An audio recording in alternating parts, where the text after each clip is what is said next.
रोहित दास ने मैया के गोदी में प्राण छोड़ दिए और जैसे ही रोहित के प्राण छूटे मैया रानी तरफ पछाड़ खाकर गिर पड़ी और बेहोश हो गई।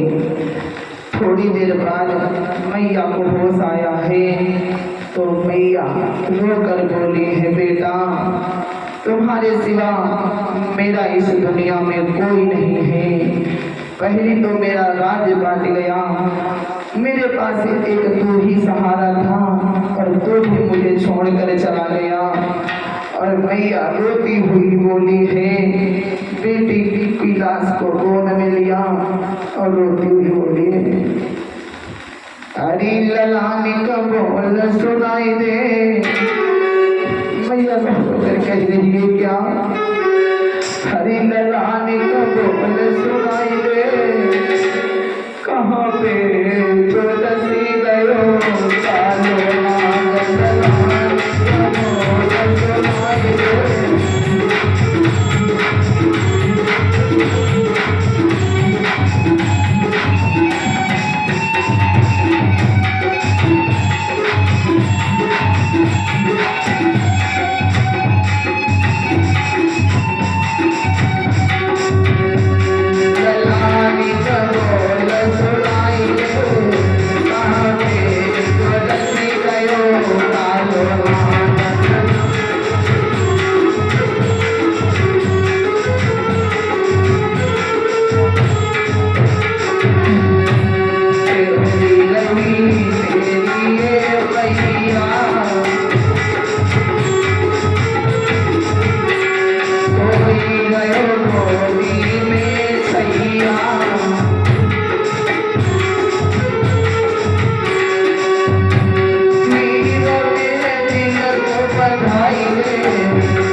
इस प्रकार से मैया बेटा की लाश को लेकर के गोदी में रखकर बुरी तरीके से रुदन कर रही है और कहती जा रही है,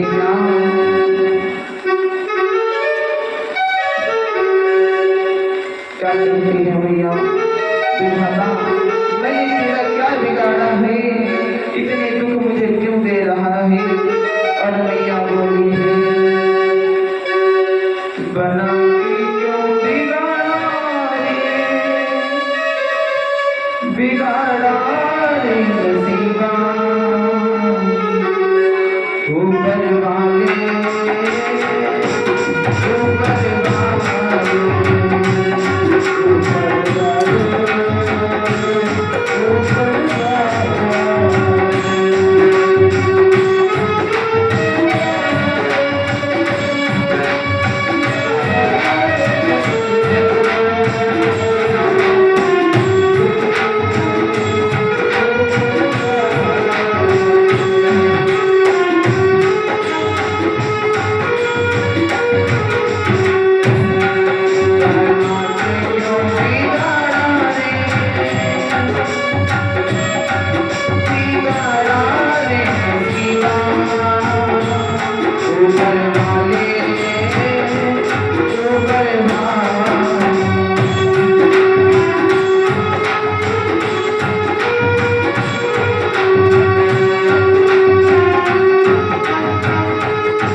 समय बाग का माली आ जाता है और बोला, बहन इस लाश को ले जाओ वरना लाश फट जाएगी। उसी समय रानी तारा अपनी आधी साड़ी को फाड़ करके और बेटे को साड़ी में लपेट करके गोदी में उठाया है और चलती है रानी तारा। और कैसे जा रही है भैया, रोती हुई पछाड़ खाती हुई जा रही है कि मर घट जाई रही, कि मर घट जाई रही, लेके लाश आज बेटा की मर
शमशान घाट में पहुंच जाती है। रात्रि का समय है, राजा हरिश्चंद्र का पहरा है, मैया चिता बना रही है।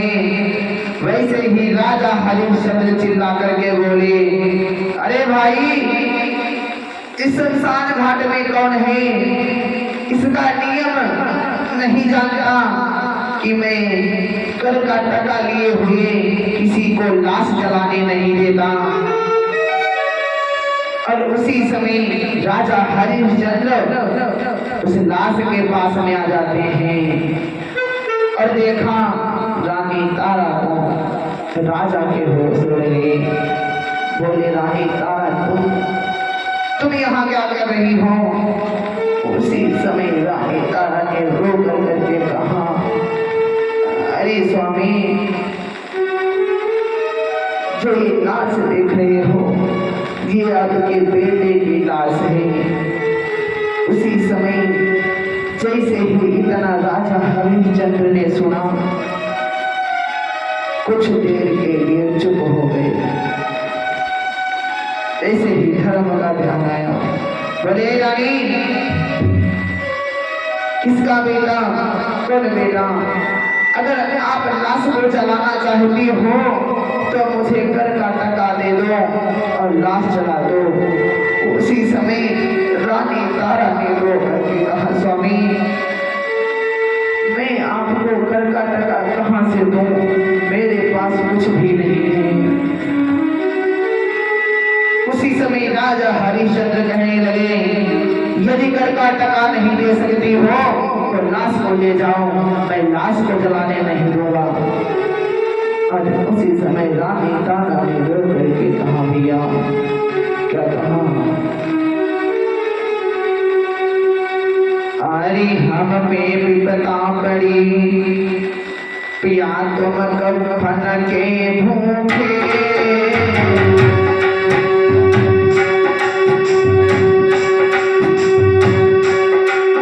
अरे हम मेरी सता पई, पिया तुम मेरे तनि सतानी, और ध्यान से देखो कि आलनायो मेरो लासानी।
आधी साड़ी बची थी वो कर के रूप में रानी तारा ने राजा को समर्पित कर दिया।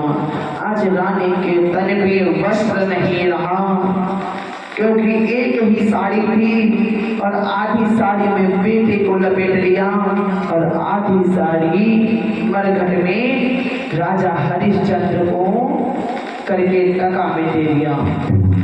अब तो भैया रानी तारा के स्तन पे एक भी कपड़ा नहीं रहा। और उसी समय विश्वामित्र ने आवाज लगाई, अरे काशी के लोगों, एक डाइन आई है जो कि बच्चों का कत्ल करती है। आज वही विश्वामित्र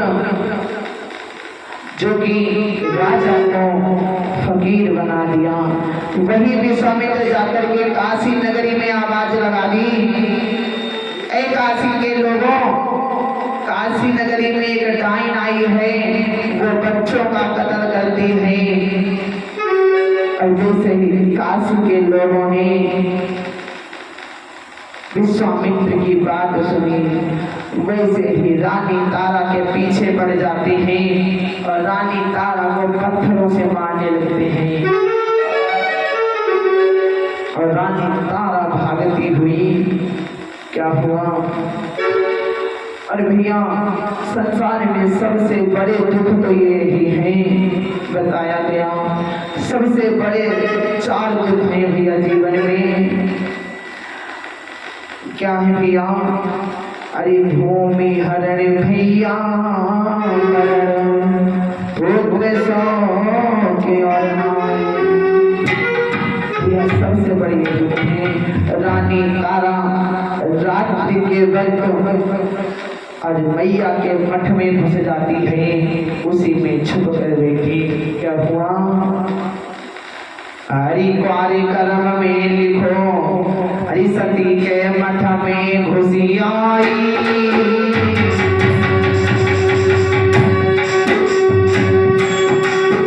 हरि क्वारी कर्म में लिखो, सती के मठ में घुसी आई, और सुख की आई रसोई गई बताई मारी।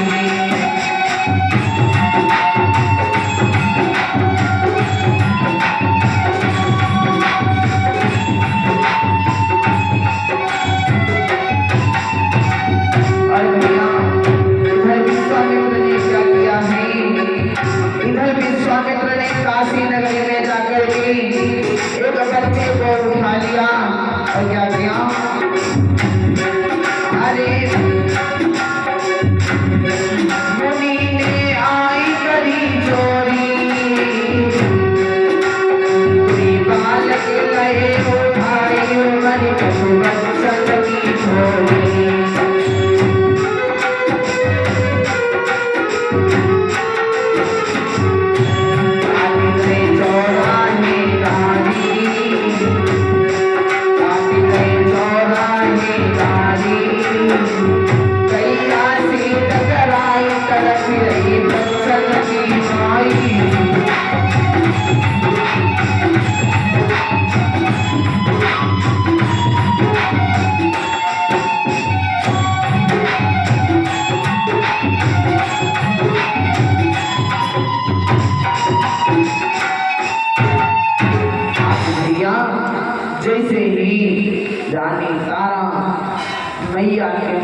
सो जाती है।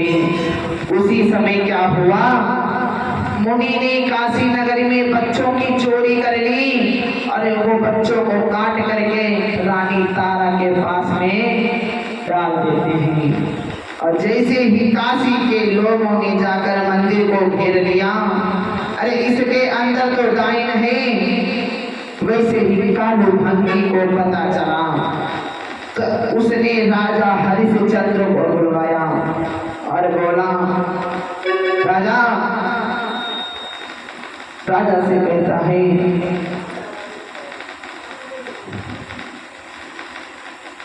अरे माता से विश्व में है, भगवान से मंगल कामना। उसी समय राजा को बुलवाया और बोले, अरे यहाँ एक डाइन आई है, उस डाइन का तुम्हें कत्ल करना है। उसी समय राजा ने कहा, जो आज्ञा। उसी समय राजा ने हाथ में तलवार लिया और जहाँ रानी तारा मंदिर में सो रही है, राजा हरिश्चंद्र तीगा को लेकर के मंदिर में पहुंच जाते हैं। जैसे ही राजा हरिश्चंद्र ने जाकर के मंदिर में देखा और जाते ही जाते रानी तारा के केस पकड़ लिए और बोले, अरे तो ही डाइन है। और जैसे ही रानी ने सिर को ऊपर किया, वैसे ही राजा हरिश्चंद्र के होश उड़ गए। बोले, रानी तुम यहाँ क्या कर रही हो? अरे तुम्हारे बच्चे की मृत्यु हो गई, उसके लिए तुम दूसरे बच्चों को कत्ल करने लगी, दूसरे बच्चों को मारने लगी, और आज मैं तुम्हें नहीं छोड़ूंगा रानी। और उसी समय रानी तारा ने रोकर कहा, रानी बोली, हाँ मारो, मैं ही डाइन हूँ, आज मैं वैसे भी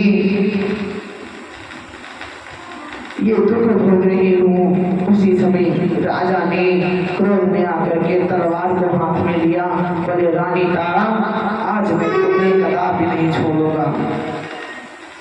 क्रोध में आकर के जैसे ही हरिश्चंद्र ने तेग उठाया, वही तेगा लीनो हाथ और क्रोध के साथ गिरा फरमाई,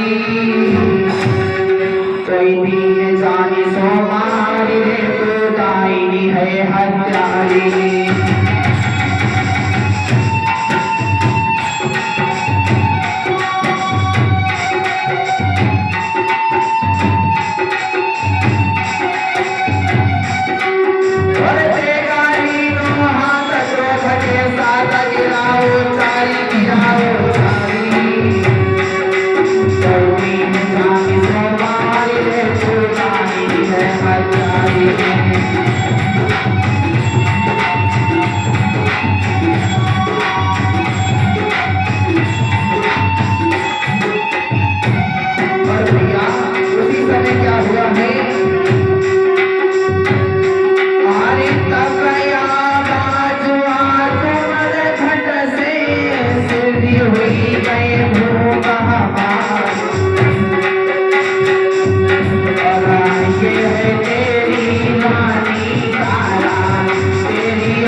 वैसे ही विश्वामित्र ने आकर पकड़ ली। राजा बोले, तुम अब क्या लेने आए हो? विश्वामित्र बोले, नहीं, मैं लेने कुछ नहीं आया हूँ राजा। मैं तो आपकी परीक्षा ले रहा था। मैंने आपकी परीक्षा ली और आप परीक्षा में संपूर्ण रूप से निकल गए। और उसी समय रानी रोकर बोली, अरे स्वामी, ऐसी परीक्षा किस काम की? आपके चक्कर में मैंने अपना बेटा खो दिया। उसी समय विश्वामित्र ने हंसकर कहा, रानी तारा, तुम्हारा बेटा कहीं नहीं गया है। आप एक बार आवाज लगाइए अपने बेटा को। और जैसे ही रानी तारा ने आवाज लगाई, बेटा रोहितास, वैसे ही रोहित खेलते हुए मंदिर से बाहर आ जाता है। और जैसे ही मैया ने अपने कलेजे के टुकड़े को देखा, वैसे ही सीने से लगा लिया और राजा हरिश्चंद्र विश्वामित्र के पैरों में गिर जाते हैं। इस प्रकार से भैया राजा हरिश्चंद्र ने अपने सत्य धर्म को नहीं छोड़ा और रानी से अलग हुई, राजधानी छूटी और बेटा भी मर गया। और इस प्रकार से भैया राजा हरिश्चंद्र ने अपना सत्य नहीं छोड़ा। और उसी समय विश्वामित्र ने रानी और हरिश्चंद्र और रोहिदास को एक पास मिला देते हैं और राजा हरिश्चंद्र का राजपाट वापस कर देते हैं। उसी समय राजा हरिश्चंद्र और रानी और रोहिदास फिर से अपने राजधानी में आ जाते हैं। बोली गोविंद भगवान की। आइए सभी भक्तों का 2 बार भगवान नाम संकीर्तन बोलेंगे, उसके बाद आरती और प्रसाद। आइए सभी माताएं 2 बार भगवान नाम संकीर्तन बोलेंगी तालियां बजाकर।